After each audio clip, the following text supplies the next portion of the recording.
Curt Stock joins me this week to discuss brewing the perfect cream ale. This is BeerSmith Podcast number 162.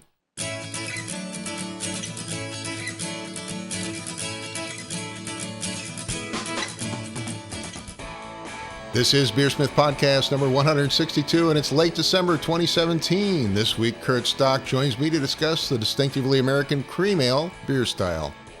Thank you to this week's sponsors, Craft Beer and Brewing Magazine. They have a great online learning platform at learn.beerandbrewing.com, where you can take a wide variety of online courses in beer and brewing. Also, you can use the offer code BeerSmith2017, and they'll give you 20% off when you sign up for any of their online courses. Learn more about brewing at learn.beerandbrewing.com. And also the new BrewVision thermometer from Blickman Engineering. This interactive wireless digital thermometer connects right to your iPhone or iPad and lets you remotely monitor and record temperatures. You can download your recipes right from the BeerSmith cloud and send updates and alerts as you brew. Get the BrewVision Bluetooth thermometer today. Another great innovation from BlickmanEngineering.com. Again, that's BlickmanEngineering.com. And also BeerSmith software, the industry standard for home and professional brewers, lets you design great beer recipes and brew with confidence. Download your free 21-day trial from BeerSmith.com today. And now let's jump into this week's episode. Today on the show, I welcome Curt Stock. Curt was 2005 Mead Maker of the Year, and he's a former AHA Governing Committee member. He is also a member of the St. Paul Homebrewers Club, and he last appeared way back on podcast number 20, which was quite a while ago now. How you doing, man? I'm doing really well. It's winter time already, so... Yeah, you're mentioning the lake's already frozen. You're up. In St. Paul, I think. Yeah, I moved out of St. Paul and I live up in Chisago City now. Found a cheap place on a lake, and it's only about 40 miles from work, or 40 minutes from work. So that sounds pretty nice. Living right on the lake, yeah. Yep, it's a good change of scenery, I should say. Well, it is great to have you back on the show, and today we're going to talk about cream ale, which is a distinctly American style, but one that many brewers are not all that familiar with. Can you give us a little bit of an overview of what cream ale style actually looks like? It looks like low to moderate to low in just about every aspect you can get if you look at the guidelines. So it's light colored, low, moderately alcohol level beer, should be clear, not low malt, low hop, pretty much low everything except maybe carbonation. So well carbonated, but it's kind of like a lager though, right? Yeah. It was, I believe it was established to mimic or compete with the growing popular light lagers way back before Prohibition. So they were getting more, the ale brewers, from my understanding, needed to compete with the lagers that the Germans were starting to brew over here. So this is what they came up with. And do you have any idea where the style originated here in the U.S.? I don't exactly know. Yeah. I know it's brewed throughout the Midwest and up in New York. Genesee Cream Ale, of course, is one of the famous examples and happens to be one of my father's favorite beers. Are there other commercial examples that are still around? The popular one in this area is from New Glarus, the Spotted Cow. So they pretty much, I believe, mostly built the brewery based on that beer because they sell a lot of it. But being in Minnesota, you actually have to go to Wisconsin to buy it because they don't distribute it here. So Spotted Cow, is that an older brew or not? I think Genesee, for example, goes back to pre-Prohibition days. New Glarus hasn't been around for that long, maybe 15 years or so. I don't know exactly, but I think that was one of their first flagship beers that they had. And they're really popular with their raspberry tart and cherry tart beers. Their fruit beers they make, and they make a pretty good selection of beers. But I think the Spotted Cow sells pretty much the most for them, I believe. Nice. Are there other commercial examples in that you know of?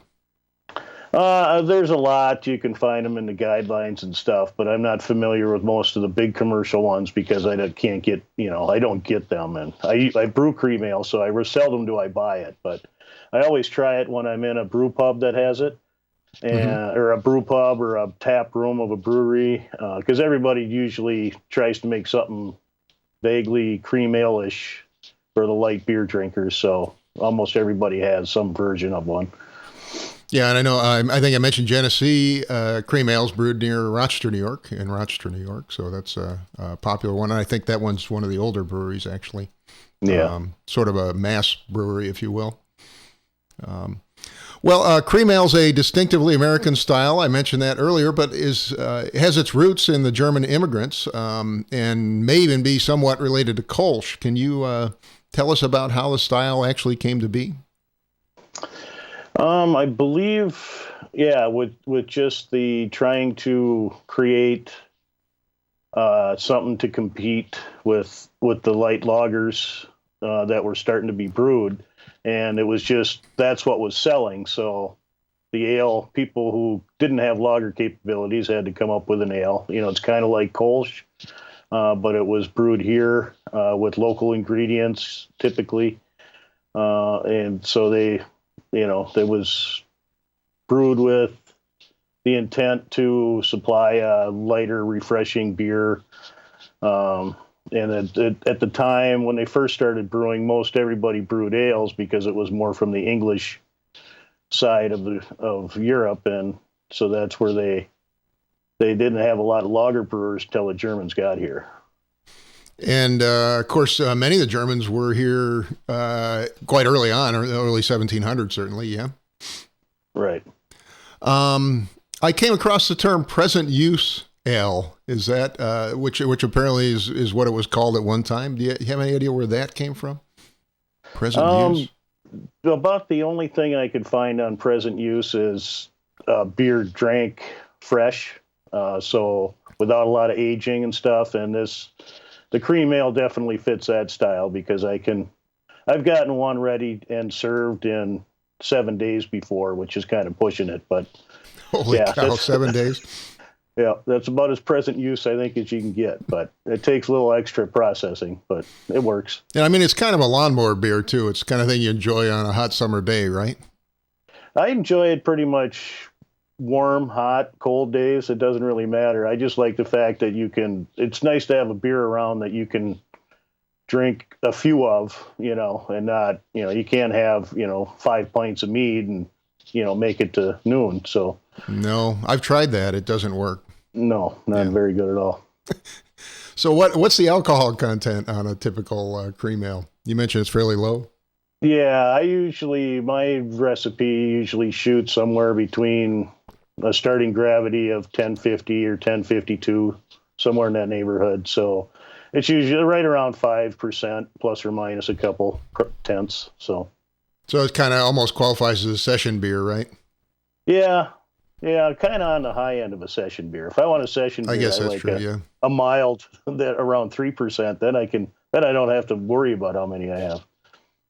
Well, let's start with the grain bill. The grain bill is a little unusual in that I think it usually has corn or rice in it, right? Right. Yeah, the corn is probably the main adjunct that's used. You can use corn syrup or whatever you want to use that way, but the corn, actually, I use flake corn in mine. You get some of that corn character. You also get the alcohol, the gravity addition to it. And it just makes the beer a little bit lighter. So you're not in that pale ale color category. You're more in the light lager color category, which just gives it that perception of being more refreshing and drinkable. So the corn doesn't add much but alcohol fermentables, right? I mean, it doesn't add a lot of flavor to the beer. Not really. I mean, you can detect that it's there. If you brew a cream ale without corn, it tastes different than the cream ale with corn, even if the same gravity and stuff is all the same. But yeah, it doesn't give much. It's not much of an additive for flavor and color and stuff. So. And I assume the rest of the grain bill is just pale malt, right? Right. That's kind of where my version of it kind of departs from its historic background of usually using 6-row and 6-row in a combination with 2-row and corn. But I changed mine, and I use strictly German Pilsner malt, a good quality German Pilsner malt, probably 80% Pilsner and 20% flake corn.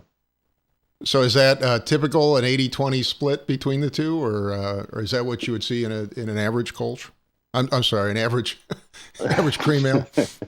Yeah, the 20% adjunct use is, by guidelines, is probably at the top end of what you would use. But for me, I probably spent about 5 or 6 years brewing different versions of the cream ale before I decided on where I ended up recipe wise. So I've used the 6-row along with some 2-row or Pilsner and 6-row. And these days you really don't need 6-row to add the extra enzymes to convert, because you're the adjunct, because you're not really using enough.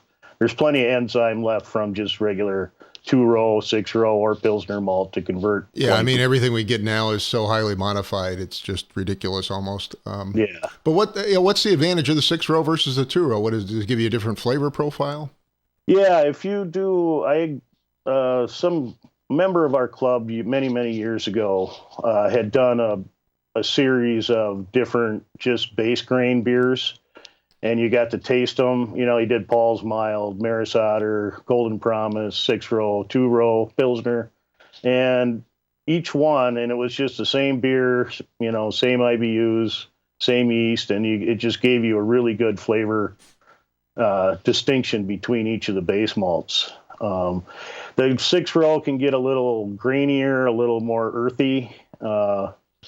The 2-row, US 2-row, just a less version of that, and then the Pilsner pretty much leaves, it's a more delicate malt flavor than it is with the 2-row or the 6-row. And of course, all the malt we buy these days are almost all of it's 2-row, right? Yeah. You have to go ask for the 6-row, right? Pretty much, yeah. That's not a lot of people use it anymore because you don't need it for what its purpose was before. Right, and I think the 2-row yields more or something, so they produce a lot of that, right? Right. Yeah. So the corn and the rice, we talk about cream ale and being creamy, but is it really creamy? The corn and the rice don't add a lot of creaminess to the beer, right? I don't think so. I used to use about 5% rice once in a while. That pretty much adds nothing, except what I've noticed is it doesn't age very well in the beer. Interesting. And maybe it could have been some other aspect, but I left it up to the rice, and after it ages for a while, which seldom does a keg of cream ale not, get finished young, but once in a while you get one hanging around, and it kind of gets a floury or Play-Doh kind of note to it when it ages. Yeah. And you think that's from the rice? I think so, because once I quit using it, that aspect kind of went away. So interesting. And you mentioned using Pilsner malt. What does that do for you versus the pale ale malt? It just gives it a kind of a lighter malt feel, just a little bit less graininess.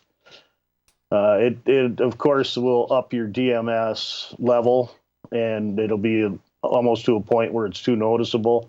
And you can just boil, 80, 90 minutes to keep lowering your DMS level in this beer. That way it makes it taste. DMS, of course, is the cooked corn flavor you get from not boiling long enough, right? Right. And Pilsner malts usually have a lot more precursors for DMS in it. So the longer you boil them, the less DMS you'll have left over. So. Yeah, it's called SMM, I think, is what my memory serves me right, something like that, right? Yeah. Is the enzyme that creates DMS. Yep. Okay, well, since we're shooting for a lager-like finish, do you recommend doing anything special with your mash profile? I usually keep that as simple as possible. So my mash usually 1.33 quarts per pound, maybe even a little bit thinner than that. That way it keeps the temperature across the whole mash in the homebrew setting a lot more consistent and even. Mm-hmm. And then it's just 148 to 150 for the mash temp. So you're on the low end, if you will, right? Yeah. You want Closer to what you might do with a lager, yeah. Correct. Yeah, you want to make it as fermentable as possible and get that final gravity, below 10 if you can. Have you tried any of those lager mash profiles where you do the dumbbell thing and you sort of mash low and then take a break and then mash high? Not for a cream ale, I haven't. No. My Helles I usually do about 2 or 3 steps if I decide I have the time to do that. But yeah, I know some people go with, they'll like mash in at 146 or 7 or something like that, and then they'll bump it up near the top to 156 maybe. Supposed to give you a little bit more fermentability because you're hitting sort of both ends of the spectrum there, I guess. Right. Yeah. Okay, well, what about hops? What hops do you recommend, and what bitterness level are you shooting for with this beer? You can use pretty much any hop you like. I always use German Hallertau. You got to use a little bit more because your alpha acid, percentages are usually 4 or less. But I always shoot. I shoot for 13 IBUs on the bittering, and then if I want, I'll add about a 1/4 ounce per 5 gallons at flame out just to give it, just a touch of hop note if you were smelling, or a little bit of taste if you want it. So yeah, 13 IBUs is really low for a 1050 beer though, right? Right. Yeah. It's just enough to give it, to balance the sweetness. So if you're mashing correctly and you can get this beer to finish at about 1.008, 13 IBUs is probably plenty. 15 at the most, I would say. After that, any higher than 15, you start to notice the bitterness too much, and the flavor, the malt and everything else in the beer is so delicate that you kind of need, the lowest possible IBUs for, bittering in order to preserve the good, Pilsner malt or 2-row malt, whatever you're using, because that's basically, all the beer is. So it's just a malt and a little bit of corn. So you don't want to overpower that with a bitter finish in your mouth. So there's almost no hops. I mean, you're hopping about the level for a wheat beer, for example. Right. Roughly. Yep. Yeah. And so I assume you mentioned adding a little hops at the end, but I assume in general, this is not a style where you'd use whirlpool or dry hopping or anything like that, right? No, I never have. I mean, I've had a bunch of versions of cream ales where people like to experiment and do what makes them happy, which is great. But then you get, so you get a hoppy cream ale, it's a nice feature, nice sparkling hoppy ale. But if I'm making a cream ale and that's what I want, then I don't do that. So. Yep. And, of course, yeast is very important here. You want a fairly clean finish, right? And not a lot of esters. What's different about the cream ale yeast that you use? I just use the Yeast 1056, or you can use any of the Chico, whichever brand you like. It just leaves almost nothing behind as far as yeast character, so it lets a light beer like that, survive on its ingredient components rather than the yeast addition. So. Now, I can't remember. Is there a blend of lager and ale yeast or not? I know some of them are, right? I think there are. I've never used it. I was lucky. A member of our club, Chuck Westel Sr., and he wanted to make the cream ale better. So I was fortunate that he brewed the cream ale with probably 20 different yeast strains. And he'd bring them over to my house every month. He'd bring over 6 or 8 new cream ales, and he's going, "Okay, try these." And so he'd try them, and he always brought one that was a 1056. And so we'd try them all. We'd sit in the, at the bar in the basement and try them all. And yep, that one's good. Tastes like that. Tastes like that. And it always, well, which one's your favorite? And I'd point to the one. He says, "Well, that's 1056. I said, "I know, Chuck. That's the right yeast." Yeah. Have you tried the White Labs cream ale yeast? I think that one is a blend, if I recall.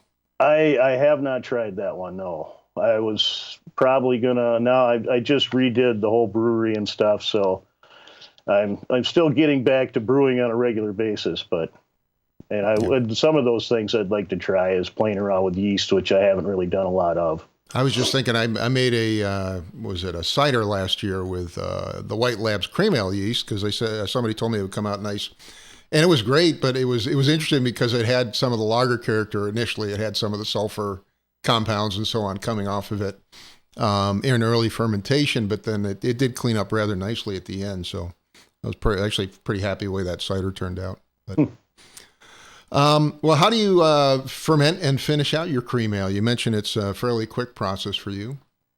Yeah, I pitch enough yeast to hopefully, and then oxygenate, of course. You just need to oxygenate pretty much every beer you do, in my opinion.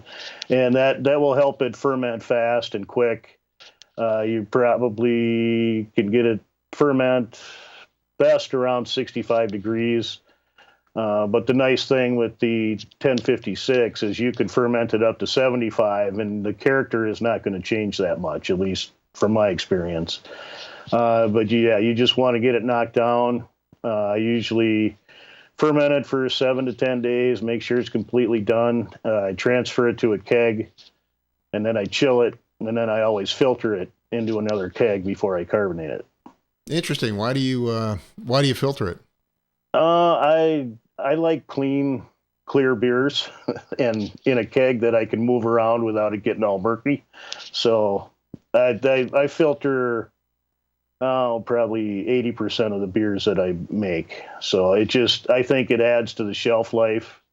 In a cream ale, you really don't want the yeast starting to decompose, because you'll be able to pick it up so much easier in a beer that doesn't have a lot of distinction or anything to cover up any kinds of off flavors. So, are you using a starter as well? You mentioned pitching enough yeast. Yeah, I usually do a 1 liter starter. I let that go until it's pretty much done. And then that's the nice thing about a cream ale is if you got a slate of beers that you're going to brew in the next week or so, is to take some of that wort and make the starters for your next beer with that wort, because it's very, very fermentable, and it's perfect for a yeast starter. You'll have a yeast starter by overnight if you do it with a cream ale wort. That was pretty quick, huh? Yeah. At 1056, you said. Do you do anything special when carbonating or bottling or aging the beer? I think you mentioned filtering, obviously, but anything else? No, I just filter, and then at that point, I filter it when it's cold. That way, you get any chill haze that would have formed in there. So then your receiving keg is all clean and nothing in there. So I usually filter carbonate then, or force carbonate to about 2 to 2.2 volumes, and that's enough to help dry it out a little bit more when you get around to drinking it. Plus, it'll give it a nice thick creamy head with the Pilsner malt. It's a very nice looking beer once it ends up in a glass. So, Curt, do you have any final tips on making the perfect cream ale? Yeah, the cream ale should be easy. So you don't try to do too much with it, too much to it. Keep the ingredients simple. You can and be creative. I've had a lot of good cream ales. Oh yeah, I took your cream ale recipe and I did this to it, and it turns out really, really good. But yeah, just keep it easy. Single infusion, simple ingredients, 1 yeast, very little hop. It's also a really good base for fruit beer. So I've done pretty successful with pipetting, a few cc's of a really big fruit mead into a bottle, and then filling the rest with cream ale, and I've actually won some medals doing a fruit beer that way. So you just be creative with it and keep it light, and everybody who has your cream ale, it'll be the beer you probably make more of than anything else. So that's what I found out. And is there any tips for making it super clean? Because I know that's the challenge. Some of these lighter beers tend to show flaws when they exist. Just obviously the sanitation, the good fermentation with plenty of yeast to get it done quickly. And I think the filtering adds quite a bit to it because there's nothing wrecks a lawnmower crisp, clean beer than a bunch of yeast haze or chill haze in it. So I think that was people, if it looks clear, it's going to taste clear to most people. So, well, got a couple minutes here at the end. I wanted to, since you were 2005 Mead Maker of the Year, I wanted to talk about mead a little bit. Have you been making any meads lately? I've been doing some fruit meads here and there. Most of what I've made lately ends up getting served at a conference, AHA conference. So I don't really have a lot stockpiled or anything, but I have been making a lot of the low alcohol session meads. It takes less fruit, less honey. You can have it ready in 10, 12 days, and they'd be sitting on tap waiting for people to enjoy. So, yeah, did you do a presentation last year? I think on that. Yeah, that's been a part of pretty much all the panels and stuff we've done. So, because you get stuck behind the bubble and you gotta crank out 5 gallons of mead to give away. So at HomebrewCon, right? You put together a fairly quick mead. Yeah. Yep. Yeah, a bunch of us have around St. Paul. So it's nice and easy. I do like the nice, well-aged large meads too. But there's something to be said to have a whole pint of mead and be able to still make it to the house. Yeah, that's good. I've been making the big giant fruit meads. So I've been making like 1150 starting gravities with a ton of fruit. You have any advice for that kind of stuff?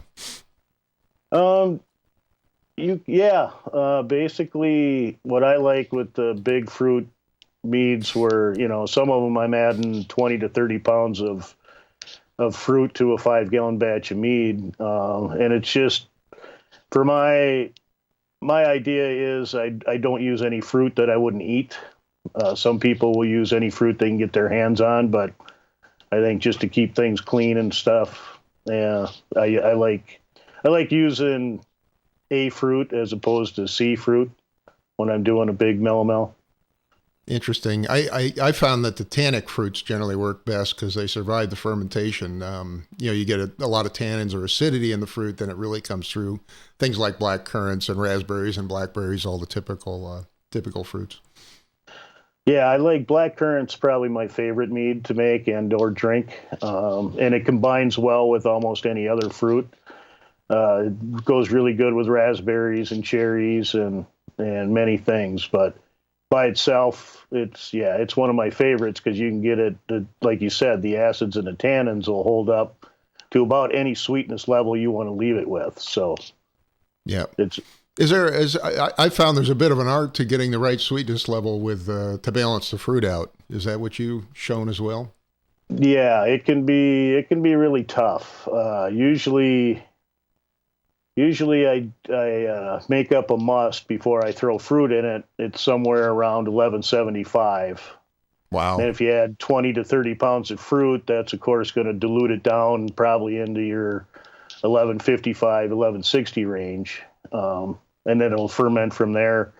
And you can get out, anywhere from about 110 gravity points using most wine yeast. And then that'll leave you with about a final gravity of 1040, which if you're using enough fruit, you almost need that much for black currants and other acidic berries to balance out the acids and the tannins. Yeah, the black currants I made were well above 1040. Does that apply to beer too, though? Since we're talking both here, you mentioned taking your cream ale and adding a little bit of fruit to it, or adding a little bit of mead to it. Can you balance a fruit beer in the same way you do a mead by leaving residual sweetness in it? Yeah, you can do that. You probably don't need as much because you'll have like the malt components and stuff will help balance acid and tannins as well. But usually what I was putting in mead, I was already sweet mead going in with the beer. So the trick was making it not too sweet. And then, of course, keeping the bottles cold so they didn't, re-ferment and blow up on you. So so what you're doing is you're essentially making a braggot. You're taking a finished beer and blending in some finished fruit mead, it sounds like. Yeah, and it works pretty well. And you can adjust it to whatever level you want.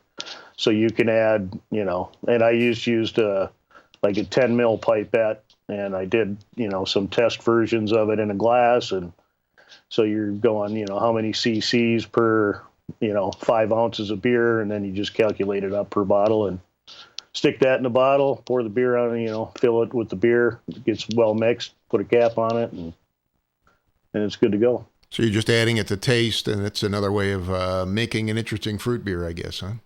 Yep. Yeah, a lot of people will say it's cheating, but, that's, if you put the fruit in before it ferments or after it ferments, I don't think it's really much difference. Interesting. And do you have advice for folks that are interested in making fruit beers, for example, out of these light bases? You mean like fruit beers by blending, or? Well, either way, either blending or fermenting in the beer. Yeah, I usually haven't done much fruit beer because I'm not a huge fan of them. Yeah. But I don't. That's pretty much the only way I've done it, and you just got to be careful. You're not leaving them on a shelf if you added extra sweetness to it, because they will ferment and could get dangerous in the bottle. But so you're saying the honey will continue to ferment because you got some residual honey in your fruit beer, I assume, right?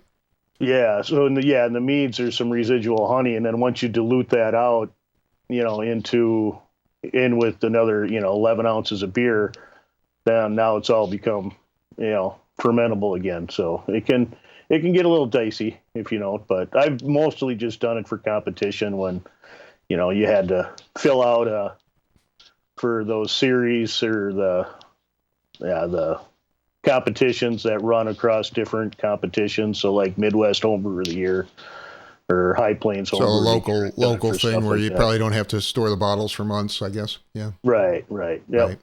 And I've done it in second round nationals before too. So, Nice. And it survived there. So yeah, it works, but. Okay. Well, any other closing thoughts before we go? I didn't want to go too far into the mead, I guess, but we covered the cream ale pretty well. Any closing thoughts, Curt? Other than, I hope, everybody has fun brewing and has a good holiday season, and makes it through winter okay. Well, thanks again, Curt. It's great to have you on the show again. It's been a while. Hopefully we can have you on again soon. Yeah, thanks for having me. I appreciate it. I'll got to bring you back and talk about meads when a couple months maybe. We'll do that. I think that would be great. And again, my guest today was Curt Stock. Curt is a longtime brewer, a former AHA governing committee member, and was the 2005 Mead Maker of the Year. Thanks, Curt. Thank you. Well, a big thank you to Curt Stock for joining me this week. Thanks also to Craft Beer and Brewing Magazine. Their educational program lets you learn about every aspect of brewing in detail. Take advantage of their fantastic sale and get 20% off any of their courses when you use the offer code BeerSmith 2017 at learn.beerandbrewing.com. And also Blickman Engineering, creators of the innovative new BrewVision wireless thermometer. Remotely monitor your brewing system from your iPhone or iPad, record data, set alerts, and grab recipes directly from the BeerSmith cloud. The BrewVision thermometer, another great innovation from BlickmanEngineering.com. And finally, BeerSmith software, the industry standard for home and professional brewers, lets you design great beer recipes and brew with confidence. Download your free 21-day trial from BeerSmith.com today. Thank you for listening. I hope you have a great brewing week.